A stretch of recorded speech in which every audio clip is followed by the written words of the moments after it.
because there aren't as many eyeballs. But when you think about it, talk radio people typically stay on that station and they don't turn it off, right? They're a very loyal listenership.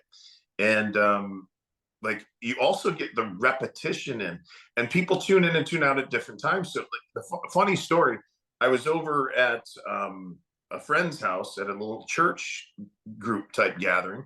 And one of the guys that had been in the church for a while, he knew me and he came up and we started talking to each other. And he was like, "Hey, that radio show on the weekend is just absolutely amazing, man."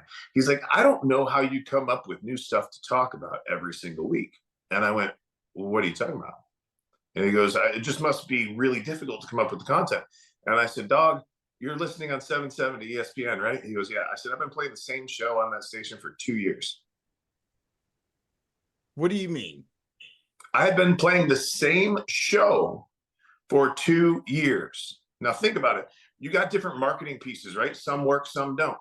Different pitches work, and some do and some don't, right? So I spent like $1.3 million on this type of advertising while I was in business, and about 600,000 of it didn't work great. But one day I found this show that just hit.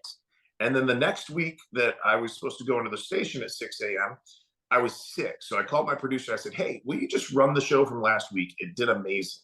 He ran that show and it hit. Next week I did the same thing. Next week I did the same thing. I never went in again. Oh my gosh. It hit so good. I figured out exactly what the clients needed to say. It took me 700 grand to figure it out. But once I figured it out, I put it on autoplay. I even patched two different recordings that were completely different. You could hear the sound difference to add different telephone numbers in so I could test on other stations, and it still worked. Like you could tell the difference in the audio between the two clips. And we go up and down and up and down, but people still stayed tuned in and still bought. And I created an urgency, a sense of urgency out of thin air, Corey.